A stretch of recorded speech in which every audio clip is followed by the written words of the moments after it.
So, hello guys, and welcome to this week's tutorial. In this one, I'm going to be showing you how to make this really cool Techno logo animation. It's really simple to make. I hope you guys enjoy it. It was suggested to me by one of the subscribers in the comments, so I hope you guys enjoy. Let's get right into it. So, I'm going to start off with an empty Blender scene, and then I'm going to do one thing, is Shift-A and go into Images, Image, and press Background. This one I had downloaded online, and I'll put a link up in the description. And yeah, so we have this just little power button thing. So what I'm going to do is start modeling out after it. So I'm going to import a circle, Alt-Z. I'm going to add in a fill of Ngon. I'm going to scale this up a bit, bring it up to like somewhere around here, and then add in a subdivision surface. And then I'm going to add in a solidify modifier. I'm going to increase it to 0.1 and change the offset to 0. Okay, and now let's add in a little bevel. Just decrease the amount a little bit, add like 3 segments, and then shade smooth. And I'm going to change the limit method to angle. Okay, so now we've got this circle here, and I'm going to go into top view again and press Alt-Z to go into X-ray mode and start adding the curves. So I'm going to add in a curve, a circle curve. So I'm going to scale it up, bring it up to where our other circle is, and then I'm going to go into the curve settings, increase it up to 64 by resolution, and then I'm going to tab into edit mode, and then Shift-A and add another curve. So basically, I'm adding other curves in the edit mode, so they're all as one object. So I'm going to add, first of all, a path. I'm going to RZ90. I'm going to scale it down, bring it up, grab Y, bring it up here to where the top of the power button is, place it right here, and then add in another Bezier curve, and start modeling out the semicircle shape thing we have here. So I'm going to pop this here, grab this, put it here, and then I'm just going to rotate this, rotate something like this, and then I'm going to grab this end and just extrude it out a little bit like this. And then I'm going to extrude it from this point, bring it up to here, and then I'm going to rotate it something like this, and then just grab this point. Here you can spend a little bit more time just to make this shape perfect. I'm not going to do it for the tutorial because there's no point in me doing it for such a long time. But now that we have this as one object, basically, yeah, it's not perfect, but I'm just going to go into geometry and press fill caps, and then just increase the depth. And we can see that now we're going to increase the extrusion, increase the depth to like 0.1, and then the extrusion by 1 more. And there we've got our shape. So what we can do now, this is really bad. So I'm just going to fix it up. Okay, something like this. So we've got the shape. Okay, now let's get into shading. Perfect.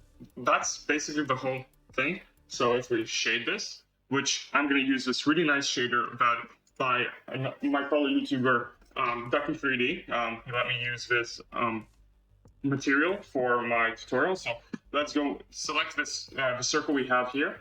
I'm going to decrease the color of my principal BSDF, change it to full metallic, decrease the roughness by a little bit, to 0.4, something like that.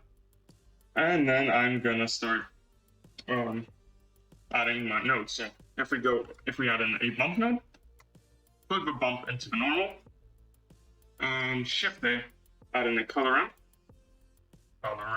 Here we go. Plug the color into the height, very important, and then add in a Voronoi texture. Voronoi, here it is. Plug the distance into a factor, change it from F1 to F2, and the Euclidean to Chebyshev. And then I'm just going to increase the scale up a bit to 8.9, basically 9. And then I'm going to Control-T. If you don't have Node Wrangler enabled, go into Edit, Preferences, and type in here, Node Wrangler, and you will have it enabled. So now we can change the texture coordinates to object. And we've got this nice looking shape here. I'm just going to bring in this black portion in a little bit. I'll bring this white portion in here, and we get some angles. Pretty good. So now let's add more details to this. This already looks kind of tacky, but we want more. So Shift A, add in a mix shader. And then we will want a color ramp. So let's just duplicate this, Shift D, plug the distance here, and plug this into the factor. And then duplicate our principal BSDF, plug that into the bottom socket of the mix shader, and change this to constant. And let's just give it more gaps in here. So we want something like this. Okay, and so now let's give another texture to the principal BSDF. So we get another bump node, plug that into the normal, Shift A, add in a brick texture. This is a bit of a complicated texture, but you guys just follow along. It's not that much longer, and it will look really, really nice. And then I'm just gonna increase the scale a bit here. You see now the bricks are coming out, and we can see it really nicely. And I'm gonna increase this point to 0.04. Okay, and now let's just duplicate our Voronoi texture from here. Shift D, duplicate it, plug that into the vector, plug the vector into here, and let's just increase the scale a little bit. Something like this. This looks already very, very good, and I'm liking it. So now I'd want to add some lighting to this. So what I'm gonna do is add in a color ramp where the brick texture is. So a color ramp, here it is.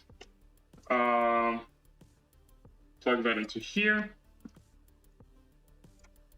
and plug that into where is it? The emission. So now we're gonna get some emission here, but I'm just gonna move this in, make it constant. Actually move this part out, yeah, something like this. And then let's change to my favorite color, like a teal blue. Okay, this looks really cool, but we want it to be a little brighter, a little stronger. So what I'm gonna do is add a bright and contrast, and increase the brightness, increase the contrast, and increase the brightness a little bit. And here we go. We have our bloom working, and it just looks really nice. Okay, that's basically it for this texture. It looks really sexy. And let's get into the rest of the object. So what I'm gonna do is I'm gonna select my curves and stuff, and I'm gonna just press L on the power button, the middle part, and then press P and separate by selection. So now we have two separate objects, this and this. Okay, so let's shade the outer part. So what I'm gonna do is very simply, I'm gonna Shift A, add in a noise texture, plug the color into the roughness to make this metallic, and then Shift A, color ramp, and just bring it in a little bit, increase the noise. Okay, increase the detail, and get something like this. Okay, and then just decrease the color, so make it a little darker. That's basically it. And for the middle part, what I'm gonna do is Shift A, add in a mix shader. There's a lot of shaders in this one, but it's not much longer left. We're gonna finish up really soon. I'm gonna add in an emission. Okay, and then I'm gonna take the blue color from this texture that we have over here.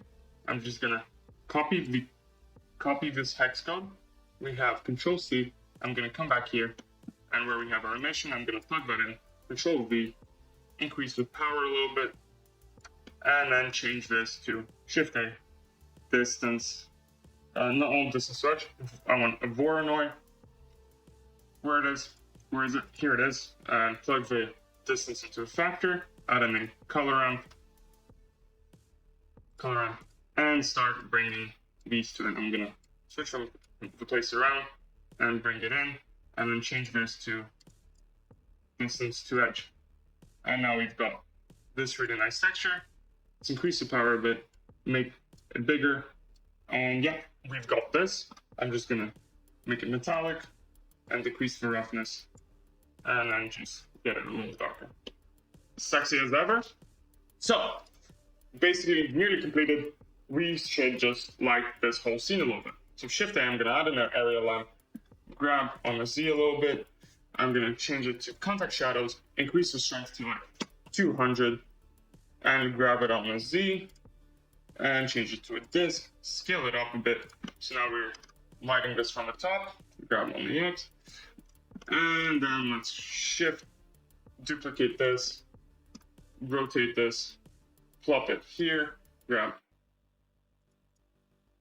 on the Z, change it to a little bit of a bluey color, not too much, and increase the power to something like 400. So let's add our camera.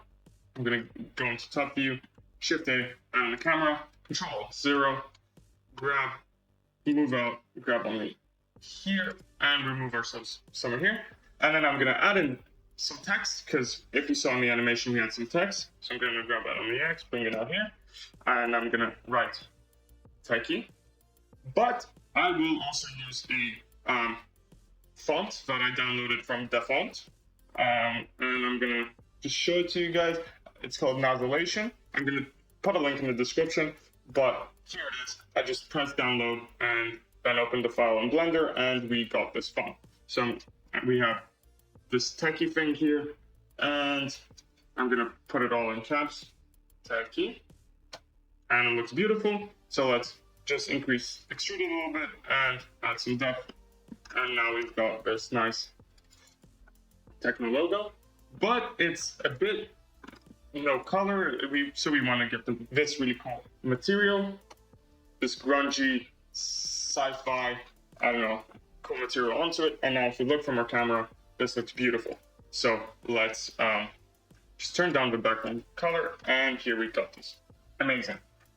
And if we add in a plane, we scale it up a bit, grab it on the Z, just a little bit, move it down, and I'm gonna shade it. I'm gonna give it a nice, just low roughness, darker color, something like this.